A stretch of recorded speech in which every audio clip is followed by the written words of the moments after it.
ఉప్పు కావాలని చెప్పాలి, పరిగెత్తుకుంటూ పోయి ఆశీర్వాదం వస్తుంది తెచ్చారు.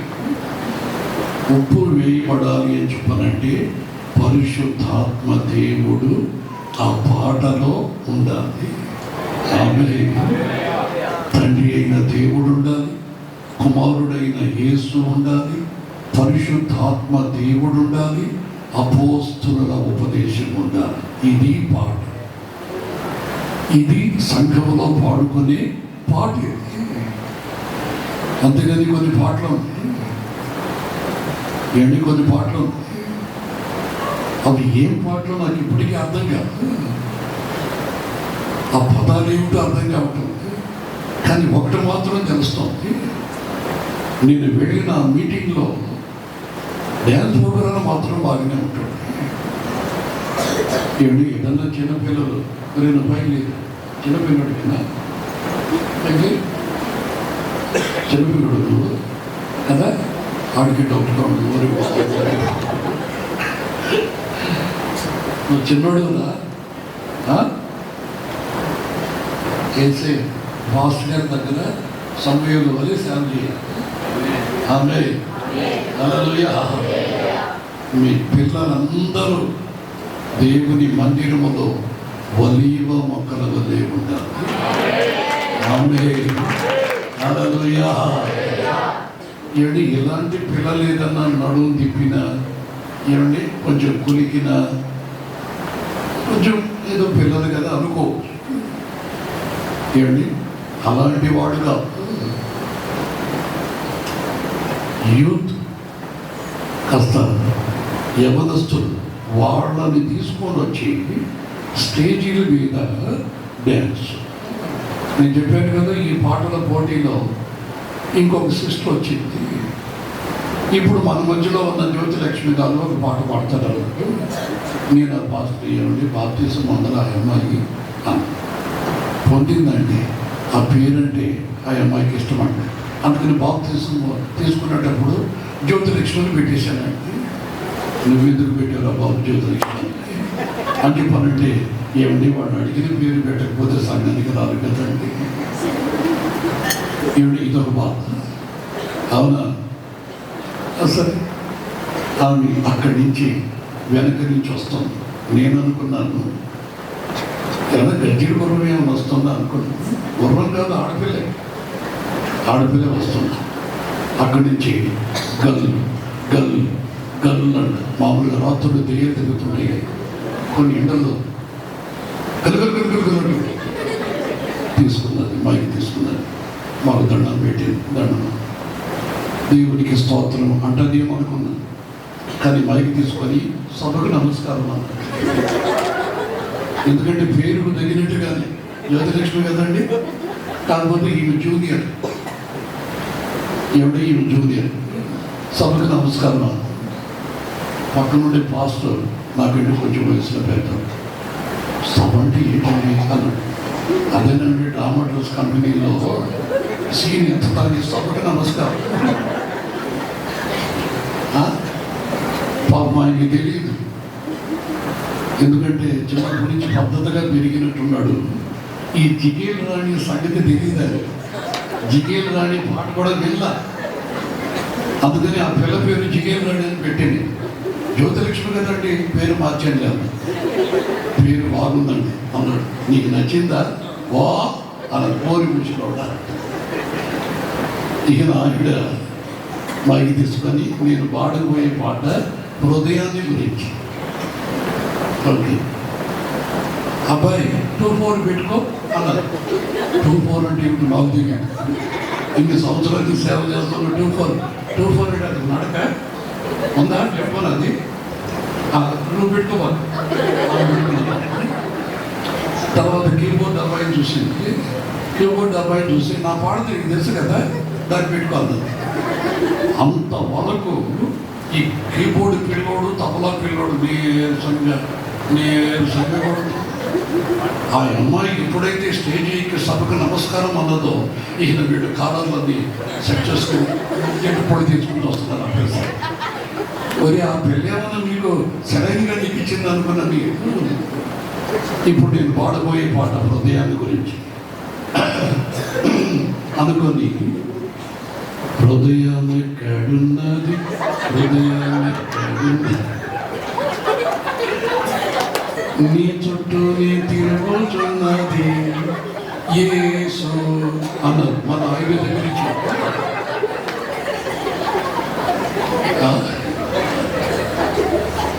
ఈ నా ప్రక్కన కూర్చున్న ఈ ముసలి పాస్టరు ఏ పాటలు ఇప్పుడు దాకా పాడారు. హృదయమే నీ ఆలయం క్రీస్తు, చక్కటి కదా, దానికి మంచి పాట అండి. అలా ఈయన ఏ పాడే వాడు నిజమే కదండి. హృదయం ఎక్కడ ఉంది?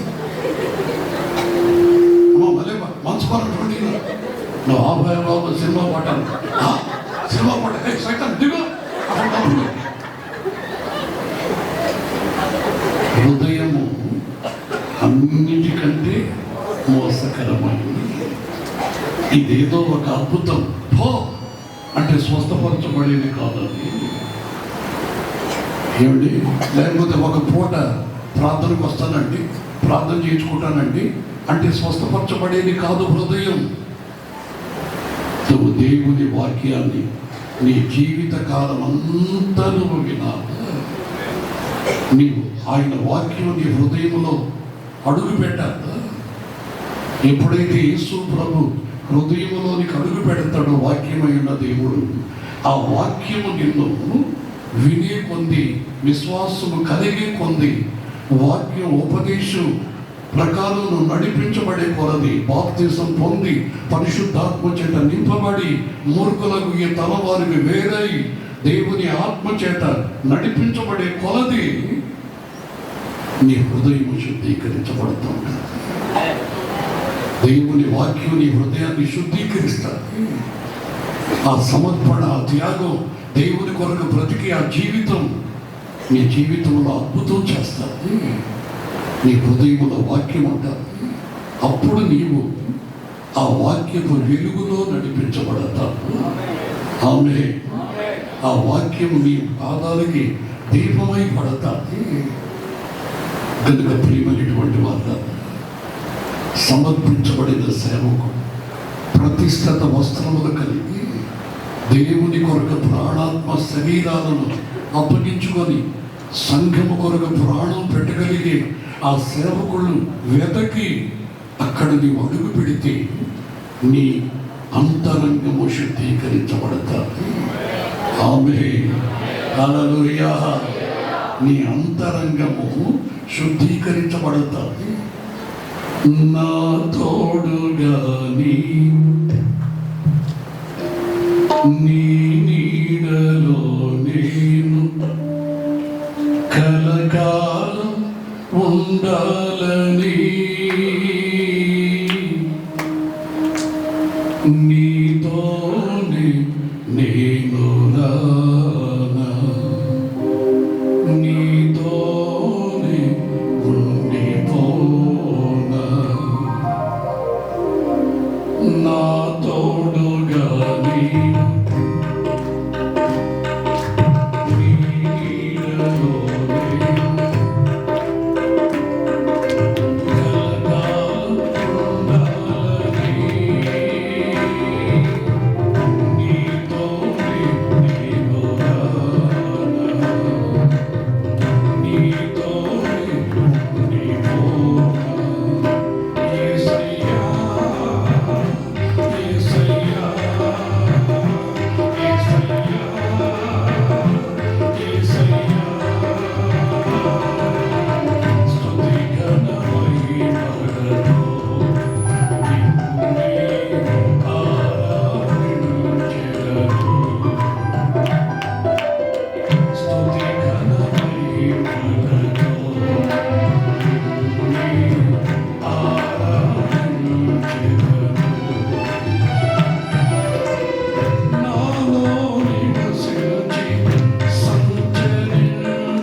ఇప్పుడు పాడినటువంటి ఆ పాటలు ఒక ఆత్మీయ అర్థాన్ని దేవుడిచ్చాడు. ఎన్నో చేయడం అది నాలో నివసించి సంచరించి అంతరంగమును పరిశుద్ధపరచి నూతన పునాది వేసితివి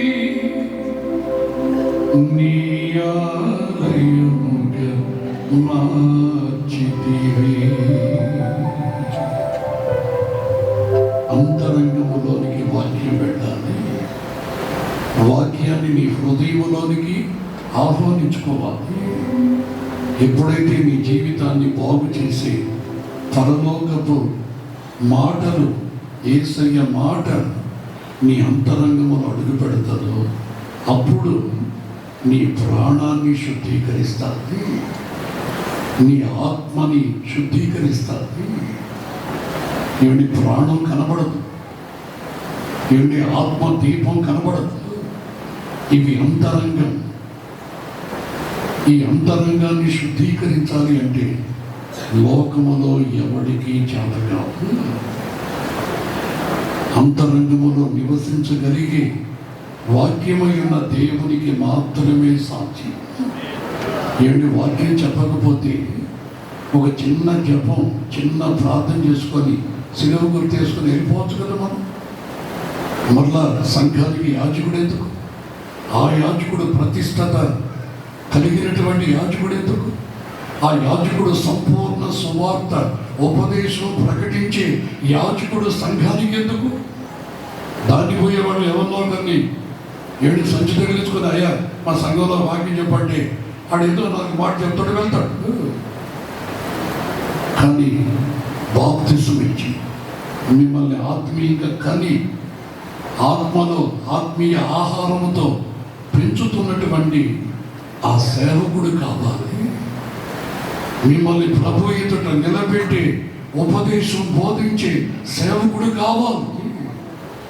చాలా మంది ఉన్నారు, నేను చూస్తూనే ఉన్నాను. నేను అడిగా, మరి ఇది ప్రార్థనేనా అని చెప్పని అడిగా. అవునండి మహాసభనండి బాబు అన్నాడు. స్టేజీ కనబడన్నారు, స్టేజీ ఎక్కేదానికి మెట్లు కనబడు. అప్పుడు కొంచెం బాగానే ఉంది. వాడని వీళ్ళని సహాయం తీసుకుని స్టేజ్ మీదకి ఎక్కా. ఎక్కడ కూర్చోవాలో తెలియదు. ఎందుకు? ఆ సభలలో లైటింగ్ ఎట్టుందో తెలుసా? చీకటిగా ఉంది. స్టేజీ మీద చీకటిగా ఉంది. పైన ఒక స్పాట్ లైట్, సేవకుడు మాత్రమే కనపడుతున్నాడు. మైకేల్ జాక్సన్ మాదిరి. ఏమండి, సేవకుడు మాత్రమే కనపడుతున్నాడు. ఆయన ముందేమో బైబిల్ లేదు. ఎలా చదువుతాడు ఇతను అనుకుంటుండ. బైబిల్ లేదు. అదేదో ఇనం పెట్టి ఒకటి తెరిచాడు పైకి. ఏమంటారు దాన్ని? ల్యాప్టాప్. ఏమిటి బైబిల్ అది? మీరే చెప్పండి న్యాయం. బైబిల్ అమ్మా కాదు కదా, దాని పేరే పేరు ల్యాప్టాప్. ఇప్పుడు నేను ముందు పెట్టుకున్న దాని పేరే పేరు బైబిల్. దాన్ని ఇంకొక భాషలో ఏమంటారు? పరిశుద్ధ గ్రంథం. ఆమేన్. తర్వాత నేను అన్నాను, అదే ఆ సేవకుడికి లైట్ లేని చీకట్లో ఉంటాడు అతున్నాను అన్నా. మీరు కొంచెం అప్డేట్ అవ్వాలన్నా. అంటే ఏమిటి? అర్జెంటుగా ముందుకు పోయి స్టేజ్ మీద ముందుకు పడిపోవాలి. అదే కదా అప్డేట్. ఏడు వాళ్ళు వీళ్ళు నన్ను కిందకి దిగమాను అని చెప్పకముందు అప్డేట్ అయిపోయి ముందుకు నేనే పోయి పడిపోవాలి. తర్వాత రెండో ప్రశ్న నాది. ఆయన స్పాట్ లైట్ చెప్పి పోయి కూర్చున్నాడు పక్కన. నేను ఇక బైబిల్ తీసుకున్నాను. తర్వాత నేను అడిగాను మైక్లోనే, ఏం రహస్యంగా కాదు, మైక్లోనే, అయ్యా లైట్లు వేసి కొరడేడి అని. జనరేటర్ కూడా ఉన్నానన్నా అన్నాడు. మరి నీ జనరేటర్ తగలబడను, ముందు స్టేజ్ మీద లైట్లు వద్దంటున్నాను. కలర్ ల్యాంపులన్నా నా వెనక పెట్టున్నాడు, డిస్కో ల్యాంపు. నా వెనక పెట్టున్నాడు డిస్కో ల్యాంపు.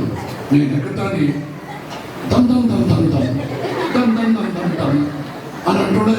కలర్లో మారుతుంది నా మొహం. ఇంక నాకు బాగా ఎక్కింది. ఏమండి, ఆఖర దాకా ఎక్కింది, ఇంటి దాకా ఎక్కింది. బుద్ధి చెప్పేవాడి, ఏమండి బుద్ధి చెప్పేవాడి ఆ స్టేజ్ మీదకి ఎక్కి ఏడు యేసు ప్రభుని మర్చిపోయి ఆ కోటాలు పెట్టిన వాళ్ళని పొగిడేవాడు తప్ప బుద్ధి చెప్పేవాడి. తర్వాత నేను మైకి ఎక్కువ పెట్టుకొని ఈ ప్రార్థన పెట్టినటువంటి ఆ వ్యక్తి ఎవరు అని చెప్పి అడిగితే హడావుడిగా పైకి వచ్చాడు. నాకు ఇచ్చినటువంటి పూల బొకే ఆయనకి ఇచ్చి సపడి కొట్టమని అందరూ కొట్టారు. అయ్యా నువ్వేనా ఈ ప్రార్థనకి అధినేతవి? నేనేనండి అన్నాడు. బుద్ధి ఉందా నీకు? నీకు బుద్ధి ఉందా? ప్రార్థనకి డిస్కో ల్యాంపులు అవసరమా అన్నా? అది ఈ మోడల్, మీ మోడల్ తగలబడను. వాక్యం మారదా, యేసు నామం మారదా, పరలోకం మారదా, ఉపదేశం మారదా, పరిశుద్ధాత్మ దేవుడు మారదా. ఆయన పంపబడ్డాడు. పంపబడిన పరిశుద్ధాత్ముడు సంఘాన్ని సిద్ధపరుస్తున్నాడు. తీసుకోలేకపోతే సిద్ధపరుస్తూనే ఉంటాడు.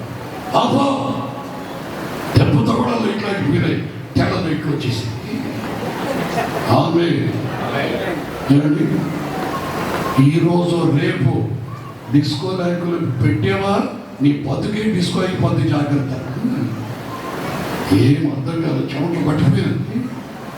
వారికి చెప్పుంటావా, దిగిపోమంటావా అని అన్న పొరుగు పొద్దున్న నాకు పొరవేందిరా, నేనే తీసేసాను ఈ పొరుగు. వేల మందికి వినబడింది మైకిలో. విన్నారా? ప్రార్థనకి డిస్కో ల్యాంపులు అవసరమా అని చెప్పంటే వద్దో వద్దో తీసేయి. ఆ ముందు కెమెరా పెట్టుకొని ఉండా, ఆ ముందు ఒక చక్రం పెట్టుకొని ఉన్నాడు. చక్రం, లైటింగ్ చక్రం తిరుగుతున్నారు. నేను వాడిని చూసి సరే ఏం చేస్తున్నాను, చక్రం తిప్పుతున్నాను. ఎందుకంటే కలర్లు వస్తున్నాయి దాంట్లో, కలర్లు. ఇప్పుడు ఆ రోజుల్లో డ్రామా డ్రెస్ కంపెనీ వాళ్ళు పెడతారు. దాని మీద డ్రామా డ్రెస్ కంపెనీ సత్యహరిశ్చంద్ర నాటకంలో చూశాను నేను.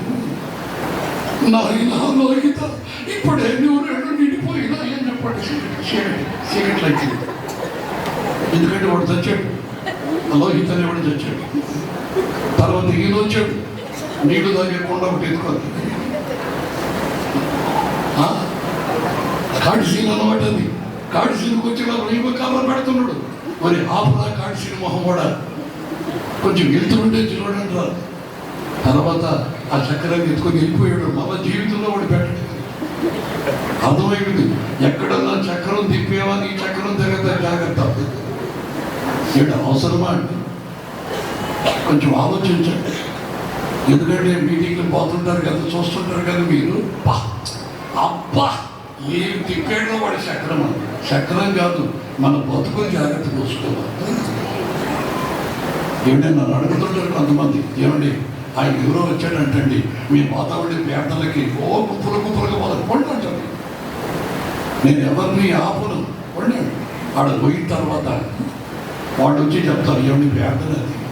ఆ ప్రార్థన లేకపోతే సత్యహరిశ్చంద్ర నాటకం. సత్యహరిశ్చంద్ర నాటకం కాడిసీన్ ఉన్నట్టు ఉందండి. అది నాటకమేనా? అది చిచి బుద్ధి లేకుండా పోయేవాడిని. బుద్ధి వచ్చిందా కొంచెం. ఆమె ఈ యాజకుని దగ్గరికి వెళ్ళు. ఆ యాజకుడు ఉపదేశము ద్వారా నీ అంతరంగములో నూతన పునాది వేస్తాడు. ఆమె అప్పుడు నీవు హృదయం అనే రోగములో నుంచి సంపూర్ణంగా స్వస్థపరచబడతావు. నీ హృదయంలో ఉన్న రోగం స్వస్థపరచబడితే ఈ శరీరానికి ఇంకా రోగం రాదు. ఒకవేళ ఆరోగ్యం బాగలేకపోయినా నీ హృదయంలో ఉన్న వాక్యాన్ని బట్టి నువ్వు మోకరిస్తావు, ప్రార్థన చేస్తావు, చేతులెత్తుతావు, ప్రభువా నీ గాయాలలో ఉన్న స్వస్థత నువ్వు నాకు ఇచ్చినందుకై స్తోత్రం అంటావు. ఏమంటే ఇవ్వకపోయినా కానీ ఇచ్చినందుకై స్తోత్రం. సాతానుడు గోడ పక్కన నిలబడుకొని నేను వీడికి రోగం పెడితే యేసు ప్రభు స్వస్థపరిచాడు అంటాడు. ఏమిటి? ఒకవేళ స్వస్థపరిచాడే, ఇంత ముండోడు దీన్ని నేను ఏం చేస్తాను కాపురం అని చెప్పని ఈ రోగాన్ని పెట్టి సాతానుడు ఇక నా ఇంట్లో కాపురం చేయలేదు. ఎందుకని చెప్పానంటే ఆ వ్యక్తి హృదయంలో ఉన్న వాక్యం అనే వెలుగు కుటుంబం అంతా. ఆ విశ్వాసి దీపస్తంభం మీద పెట్టబడిన దీపము వలె ఆ ఇంటికి వెలుగుగా నిలబడిపోయింది. సాతానుడు ఎక్కడ చొరబడుతున్నాడో అర్థమైపోయింది. వాడు ఎక్కడ అడుగు పెట్టాలనుకున్న స్తుతి స్తోత్రాలతో రక్షించబడిన గుడారములో నుంచి రక్షణను గూర్చిన సునాద గీతాలు వినబడుతున్నాయి. ఈయన వాడిందుకు వస్తాడు. మీ బాలు తెలుసు కదా, యోబు గారు తెలుసు కదా. యోబు లోపల బలిపీఠం కట్టి దేవునికి స్తోత్ర బలులు అర్పిస్తున్నాడు. ఈ సాతానుగాడేమో యోబు ఇంటి చుట్టూ తిరుగుతున్నాడు, తోకోసిన కుక్క మాదిరి. ఈ లోపల దేవదూత వచ్చాడు. రే సాతానుగా, ఏమిటి తోకోసిన కోతి మాదిరిగా ఇంటి చుట్టూ తిరుగుతున్నామంటే ఆగి ఏమీ లేదు. యోబు ఇంట్లోకి పోవాలనుకుంటున్నారు, కానీ ఎక్కడ కూడా నాకు వీలు కావటం. నేను చాలా కుటుంబాల్లో చొరబడి నాశనం చేశాను. భార్య భర్తలకు తగాదాలు పెట్టాను.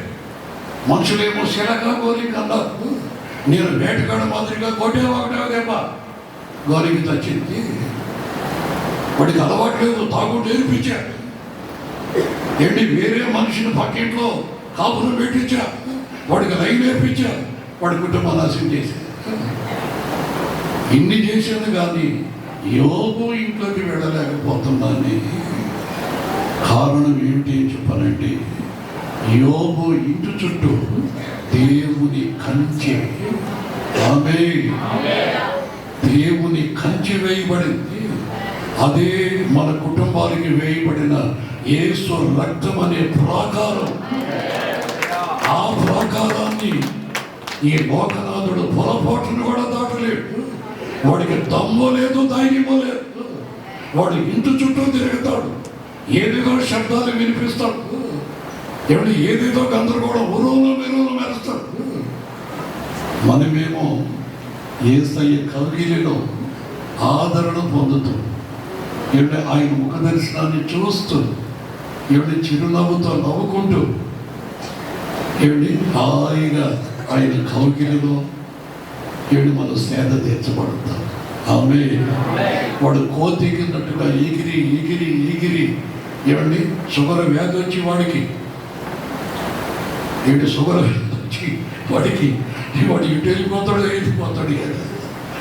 ఎందుకంటే ఒక దగ్గర నేను అడిగాను, ఏంటి ఇంత సన్నగా ఉన్నది అని చెప్పి అడిగితే పక్కన ఒక వ్యక్తి అంటాడు, షుగర్ వ్యాధి నిలబడుకోండి దానికి నిలబడుకోవాలి. ఒకటి ఏంటి ఇంత సన్నగా ఉంది అని అంటే షుగర్ వ్యాధి ఉంటుందా అన్నాడు నా పక్కన మాస్టర్. కొన్ని వీటికి కూడా షుగర్ వ్యాధి ఉందా? తక్కువ. అది పరిస్థితి. కనుక నీ హృదయంలో ఉపదేశం దేవుని ఆజ్ఞ ప్రకారం నువ్వు బాప్తిసం పొంది దేవుని ఆత్మచేత నింపబడి దేవుని ఆత్మచేత నడిపించబడితే నువ్వు ఆయన కుమారుడు. నువ్వు ఆయన కుమారుడు అయితే పరలోక రాజ్యానికి వారసుడివి. ఆ వారసత్వం కొరకు ఇక్కడ మనం పోరాడుతాం. ఆ సింహాసనం కొరకు మనం ఇక్కడ పోరాడుతాం. ఈ పోరాటంలో పరిశుద్ధాత్మ దేవుని అభిషేకముతో మన శక్తిని పొందుకొని మనం చీకటి శక్తులతో పోరాడి మన బిడ్డల్ని కాపాడుకోవాలి, మన కుటుంబాన్ని కాపాడుకోవాలి. అవిశ్వాసుల్ని మన సాక్ష్యం ద్వారా విశ్వాసులుగా మార్చాలి. పెళ్లి కుమార్తెగా అలంకరించబడే ఆ సంఘములోనికి నడిపించాలి. ప్రభు రాకడలో నీతో పాటు ఒక గుంపు నీ వెనుక నిలబడాలి. వీళ్ళందరూ ఎవరండి అని నువ్వు అడిగినప్పుడు ఆ రోజు నువ్వు సాక్ష్యం చెప్పి, ఆ రోజు నీ సాక్ష్యంలో నన్ను కనపరిచే, ఆ రోజు ఈ ఆత్మ నీ సాక్ష్యాన్ని బట్టి రక్షించబడింది. నీ చెంగు పట్టుకొని నువ్వు వెళుతున్న ఆరాధనకి నీతో కూడా వచ్చింది. ఇప్పుడు పరలోకానికి నడిపించబడింది. నువ్వు రక్షించుకున్నటువంటి ఆత్మ ఈ వ్యక్తి. ఆ రోజు నీకు ఘనత, నీకు మెప్పు, దేవుని మహిమ. హల్లెలూయా, హల్లెలూయా. కనుక యాజకుల దగ్గరికి వెళ్ళటం ద్వారా అతని హృదయంలో ఉన్న ఘోరమైన వ్యాధి ఉపదేశము ద్వారా దేవుడు తీసివేసాడు. ఆమె యేసు ప్రభు దగ్గరికి వచ్చినప్పుడు దేవుని యొక్క ప్రేమ ఆయన్ని ముట్టి స్వస్థపరిచింది. యాజకుడు దగ్గరికి పంపిస్తే యాజకుడు బాప్తిసం ఇచ్చాడు. యాజకుడు పరిశుద్ధాత్మ అభిషేకమును నింపేటట్లుగా ఉపదేశాన్ని బోధించి వారి మీద చేతులు ఉంచగా అపోస్తలులు దేవుని ఆత్మచేత నింపబడ్డారట. కనుక ఈరోజు ఒకే ఒక మాట, ఇంకొక దగ్గరికి వెళ్ళాలని ప్రభు నన్ను నడిపించాను.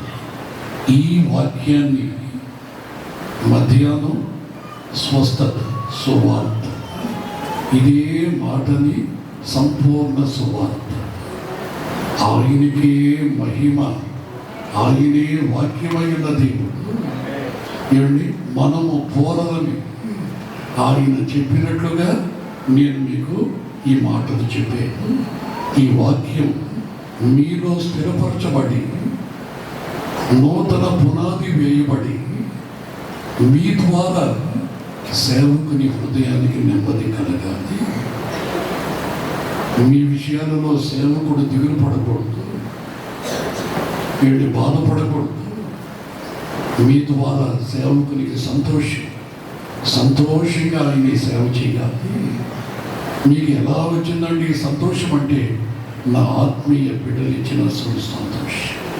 ఆమె నా శరీర సంబంధమైన బిడ్డలు, నా ఆత్మ సంబంధమైన బిడ్డలు, నా సంఘము ద్వారా నాకు దేవుడిచ్చిన ఆనందం అంటే ఇది. వాడు నన్ను పోషిస్తున్నారండి. ఏమండి, నాకు ఒకవేళ కన్ను బాగలేదంటే వాళ్ళ కనుగురుని కూడా తీసిచ్చేస్తారండి. అలాంటి విశ్వాసులు, అలాంటి ఆత్మీయ బిడ్డల్ని దేవుడు నాకు ఇచ్చాడండి. సేవకుడు నిలబడిన ప్రతి చోట మీరు ఆయన కిరీటములో రత్నాల వలె, ముత్యాల వలె కనపడాలి. ఆమేన్, హల్లెలూయా. చెప్పుకుంటూ వెళితే తెల్లారిపోద్ది. మీరు ఉదయాన మరలా 7 గంటలకల్లా కోనసీమ దివి తాలూకా ఇంచుమించు 400 కిలోమీటర్ల పైన ప్రయాణం చేసి రేపు అక్కడ వాక్య పరిచర్యలో ఉండాలి. మీరు నన్ను ప్రార్థన చేసి పంపిస్తే సంతోషంగా బయలుదేరుతారు. ఉండమంటారా, పొమ్మంటారా? ఒకవేళ నేను బ్రతికుంటే, ప్రభు అక్కడ ఆలస్యం అయితే సేవకులు